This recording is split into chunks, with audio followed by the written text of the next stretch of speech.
And we need to be clear, the social welfare state is a Ponzi scheme. It always needs a new, larger group of people paying in so older investors can draw their cash out, or it will collapse.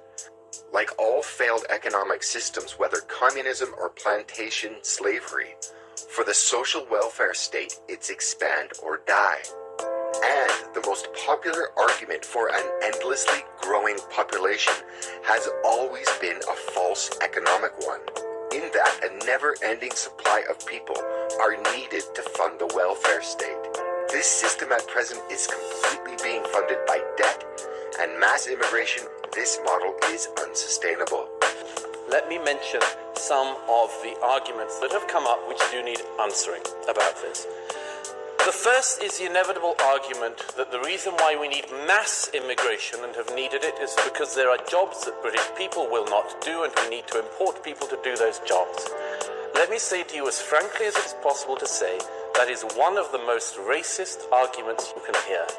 It suggests that there are jobs which British people not only don't want to do, but shouldn't do, don't have to do. We don't have to even encourage them to do. Please, you've had your go.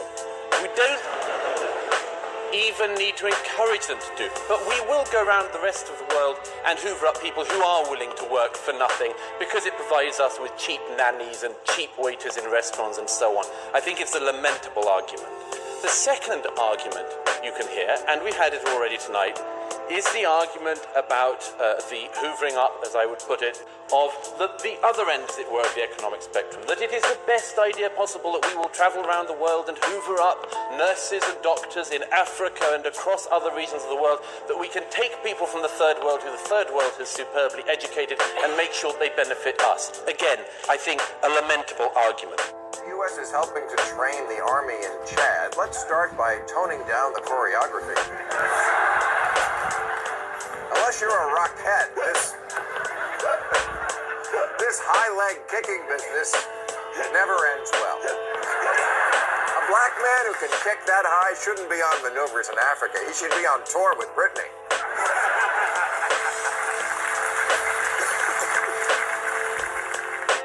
We'll just pick Somalia of the six. Now, the central government of Somalia does not control the land within its borders. I mean, there's a new country that's popped up, Somaliland, in the middle of it. Somali passports are notoriously counterfeited. The government is flaky. There's been a continuous state of war for more than 20 years. Somalia is a good example. Somalia is a somewhat lawless place. It's a failed state. It's a place where we should be very, very wary about letting Somalians into America, and we should have extreme vetting for them. But what we should not do is ban all Somalians. As you may know, the U.S. has people inside Somalia. We have diplomats and soldiers inside Somalia fighting terrorists. They're working with Somalians. If they encounter Somalians who are good people, who are helping them, who are brave and putting their life on the line, and they can't have the option to put them through a refugee program so they can come back to America. One of the key topics at the African Youth Summit in the West African country of the Gambia, a large number of youths are leaving their home nations to find jobs in Europe. And African leaders are trying to figure out ways to convince their youth to stay. More than 150,000 people have arrived from Africa to Europe by sea in 2015. Since the beginning of 2016 alone, more than 33,000 people travelled across the Mediterranean Sea, mostly from Libya, and arriving on Italy's coast. 42% of the arrivals come from 6 countries in Africa: Nigeria, Gambia, Somalia, Ivory Coast, Eritrea, and Guinea. Angela Merkel understands she is a childless woman when she defeated Gerhard Schroeder. It was a childless woman versus a childless man. So in a sense, they symbolize Germany's demographic barrenness. And she has always understood this. What do you do about that? You could encourage people to have more babies. 40% of German female university graduates are childless. They don't want to. They have a lifestyle that doesn't permit children. You could import people from Spain, where there's a high youth unemployment rate, an extraordinarily high youth unemployment rate in Spain and Greece. But, would there be enough of them? Or can you go to where there's an unlimited sense of manhood, which is the Muslim world? And what does it matter? Because you're Angela Merkel, And you can turn these people into functioning citizens of a free Germany. Yusuf Ashami, a 26-year-old Syrian refugee waiting for his German work papers, but not waiting to work. The manager of the town's movie theater has given him a so-called €1 job, part of a pilot program that could be replicated across the country, and he trusts Yusuf with the keys. This job just for connection with people, to learning more the language. That if you will be connection with people, that you can get more relationship or good relationship with the human here. A university graduate, Yusuf, has mastered the movie's technology, but it's just the first step on what will be a long. What it means is that the nation that has been so welcoming to immigrants, to women, to children, is an amazingly successful nation, and the Democrats do it for the votes, the rich do it for the cheap labor and the cheap maids. They strut around like they're Martin Luther King. No, who is our immigration policy hurting? We're only a few weeks into 2017, but already the death toll in the Mediterranean has reached historic levels. The International Organization for Migration says, as of January 17th, 219 people have died trying to cross the dangerous maritime route into Europe. Doctors Without Borders tweeted, quote, "The sea continues to take the lives of the most desperate." Despite all of this, officials say the number of migrants and refugees who have actually entered Europe so far is 10 times less than at this time last year. It is from here in Dakar's Tiaroe beach that Mustafa said goodbye to his young family in 2016 before embarking on the dangerous sea journey to Europe. When I embarked on my sea journey to Europe, I was aware of all the dangers there, but I still took the risk. Mustafa was among about 100 men making the journey on that day, hoping to possibly get to Europe and support his family better. However, that dream was short-lived. When their boat got to Libya, and as a result, he spent 6 good months in Libya stranded, trying to free himself from his captives, the mafia smugglers. What is happening in Libya today is almost similar to the times of slavery, when we left our homes to look for work in order to feed our families. When people get to Libya, things turn for the worse. Some are killed like flies because of money. There's even human kidney trafficking in Libya. To answer Yes. your question, Ms. Coulter, because I think one of the things that we have to do in this country is to stop lying. We were earlier talking and touched on the issue of slavery.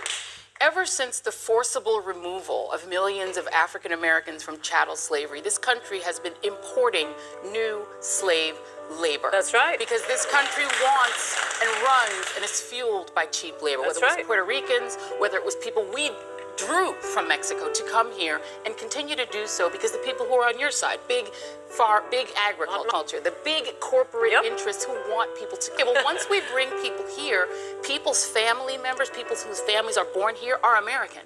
Both my parents are immigrants, so I take great exception to any kind of negative characterization of them. I had one come from Africa, my mother came from the Caribbean. When they came here, they came for the same reason that everyone does, for opportunity, for education. And when they're contributing to our society and they have a child here, like me, I'm a first-generation American, and I'm fully American. We say, why don't we let the people in from Calais this time? Sort of one-off generous gesture. When the Calais camp was shut down last time, there were 6,000 people in it. 6,000 people is between 1 to 2 days of average landings now on the island of Lampedusa in Italy alone. So when we in this country talk about the migration into Europe, we have no concept of the scale we're talking about. The Huguenots are always given as an example, a very good example, and a group of 50,000 Huguenots came to this country in the period of the 1680s onwards. Now, 50,000 Huguenots over the period of years was equal to about 2 months of immigration in the 1990s. 50,000 was about 2 months. The Ugandan Asians expelled by Idi Amin, which this country, I think, rightly took in, numbered 30,000 people. 30,000 people by the late 1990s was 6 weeks of immigration. On the matter of the rate of immigration, let's just clear up something. Nobody on my side, I certainly am not against immigration, and that is not what Motion is about. And you can reinvent it however much you want, but that's not what it's about. It's that there has been too much. This will not change as capitalist societies prioritize the growth of capital and the accumulation process above all else. And this is why economists and bankers should never have a hand in public policy, as they believe that people and populations are as interchangeable as a light bulb. A German mayor in some town or other saying, oh, well, in the last 20 years, 3,000 people have left our town, and we don't have enough children for the school anymore. You know, how can you have a German village without a school, without a butcher's, without a baker's, without a village pub? Well, if you import Muslim men, you're not going to have a village pub. You better plan for a much smaller Oktoberfest. Butcher is going to be halal. The school, if it adjusts to the values of the people you're bringing in, is going to be a school geared towards an Islamic student. You know, the problem is not what is a German village without a village pub. The question is, what is Germany without Germans? It's just a bit of real estate. Ich bin so glücklich, dass ihr heute hier seid. Hier in Saalfeld wollten die Nazis mal das Konzept der national befreiten Zonen durchsetzen. Suche eine große Nazi-Kultur als Alltagskultur zu etablieren. Und dass hier in Saalfeld heute der erste Zug ankommt in Deutschland mit syrischen Flüchtlingen, ehrlich gesagt, das ist der schönste Tag meines Lebens.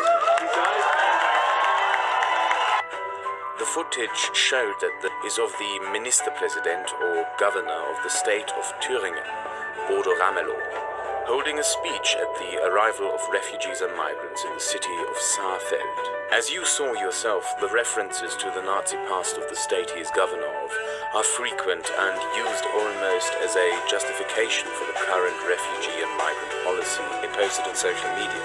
Well, that goes back to the beginning of the refugee and migrant crisis. Back then, the Merkel government made a deal with Facebook. The Antonio Foundation was added into that mix as an organization that should help Facebook in surveilling the internet, and anyone found to be posting hate speech on Facebook would be reported with name and address to the German government and law enforcement. By the way, the person who runs the Antonio Foundation is a former Stasi. That Edmund Burke was right in that central point of his philosophy, that a culture, a society is not simply about us here now, that it is a deal between the dead, the living, and those yet to be born. And that you cannot break that pact, and that what you have inherited you do not have the right to give away, any more than you have the right to destroy future generations of your own family or future generations yet unborn. It is a very central pact to civilization, that deal between the dead, the living, and the yet to be born. And if you give it up, if you say that the yet to be born, it doesn't matter if their society represents Mogadishu more than it does downtown Stockholm, then you are breaking that pact, which may not be yours to break.